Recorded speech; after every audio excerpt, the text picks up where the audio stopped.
você que me assiste. Estamos começando mais um programa da série Dicas Tributárias e vamos continuar falando sobre contas de resultado. Como eu já falei anteriormente, contas de resultado são aquelas que registram o resultado das operações de uma companhia que estão classificadas lá no ativo e passivo, que a gente também já falou sobre isso. Então isso geram despesas e geram receitas. Sobre as despesas nós falamos no programa passado e agora a gente vai dedicar esse programa à receita. Talvez não dê para fazer tudo num programa só, porque tem detalhes bastante importantes. A receita é o produto daquilo que eu obtenho com a minha venda ou com a minha prestação de serviços. E o importante também é destacar que a receita, o que ela é? A receita ela é um acréscimo patrimonial, mas é um acréscimo patrimonial financeiro daquilo que vai ficar na minha companhia, aquilo que pertence a mim. E a receita ela é sujeita a outros tributos, não somente o imposto de renda e a contribuição social, como é o caso das despesas que elas são dedutíveis para isso, embora as despesas também possam gerar algum crédito fiscal dos impostos não cumulativos. Então, a receita se submete a impostos sobre receita, que é o quê? O PIS, a COFINS, o ISS, o ICMS e o IPI. Esses impostos estão todos aí sendo colocados numa cesta só, numa discussão de reforma tributária, mas que isso não está aprovado ainda. Eu, sinceramente, tenho acredito um pouco que isso vai adiante. Pode ter um problema de geográfico nosso, problema de distribuição de renda, enfim, mas isso também é um assunto para um programa à parte. Bom, então por que eu devo tomar cuidado com a receita? O meu cuidado com a receita começa no momento que eu faço um contrato. Por que isso? Vamos olhar para as empresas que atuam na área do B2B, no B2B, que é aquelas empresas que fazem lá as transações, elas estão no meio intermediário entre comprador e vendedor, são as empresas de marketing digital, que elas estão lá, elas ficam no meio, elas recebem proposta de para entregar produtos para outros, e elas ganham aí uma receita de intermediação, ou então uma parte daquilo que ela recebe, ela tem que dar para um parceiro. Então elas trabalham com parcerias. Então uma empresa desse tipo, eu já vi casos em que a empresa recebe um determinado valor, mas esse valor não é dela, nunca vai ser dela, porque uma parte desse valor ela vai ter que passar para o parceiro dela. Mas o contrato que rege toda essa atividade é um contrato que ele não deixa isso muito claro. Então o que acontece com ele? Ele recebe R$1.000, por exemplo, contabiliza R$1.000 como receita, mas ele pega aí, sei lá, até 500, 600, 700 reais e distribui entre parceiros, ele fica com 300. Só que quando ele contabiliza esses R$1.000 como receita, ele acaba tendo a incidência do imposto sobre as receitas, que é esse ISS, PIS, COFINS, sobre esse valor integral, sobre os R$1.000. Se ele tivesse no contrato dele determinado e definido exatamente o que é a receita que vai ficar no caixa dele, a receita que vai ser contabilizada para ele, ele não teria esse problema. Ele seria tributado apenas pelo valor líquido. Por quê? Porque ia ficar muito claro que a receita dele é os 300, por exemplo, nesse caso do exemplo que eu dei, e os 700, na verdade, é um rateio que ele faz com outros parceiros. Então ele não teria uma tributação a mais sobre isso.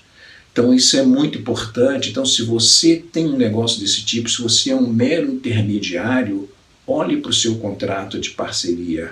Olhe o que esse contrato de parceria define como sendo a sua receita. Porque é isso aí que vai guiar a sua contabilidade. Lembra que lá no início desses programas sobre contabilidade, eu falava que a contabilidade, o que ela faz? Ela registra atos e fatos administrativos. Então, ela não pode criar coisa alguma, ela tem que ser fiel àquilo que foi feito.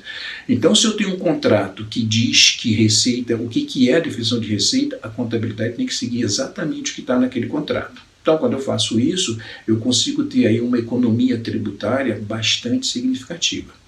Outra coisa importante também, e é mais voltado para a indústria, é a tal da classificação fiscal.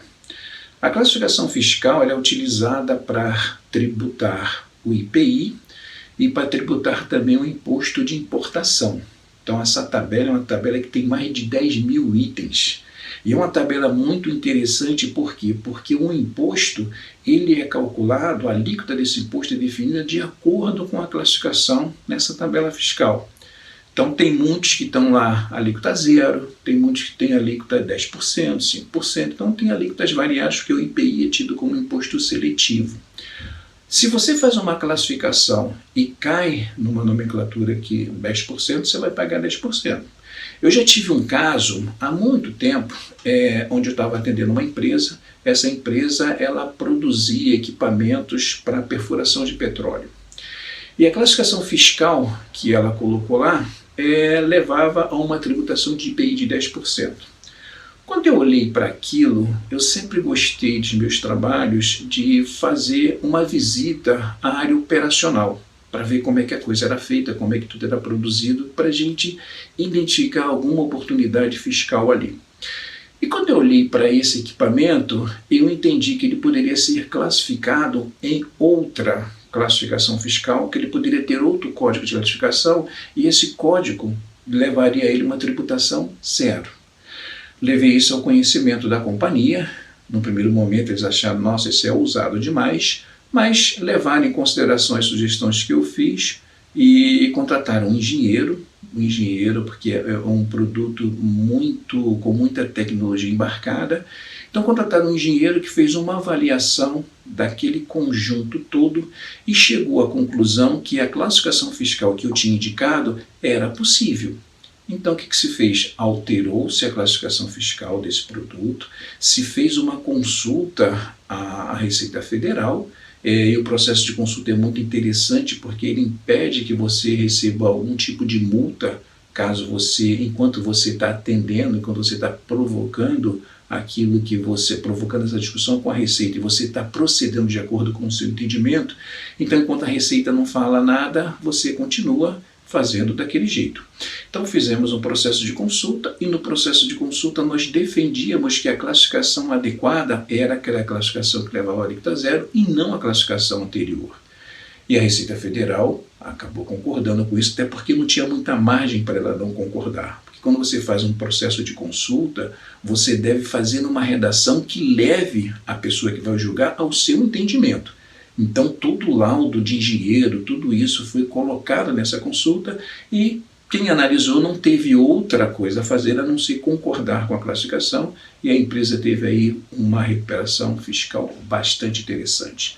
Além de deixar de ser tributada, ela teve a possibilidade de recuperar os impostos que ela pagou nos últimos 5 anos.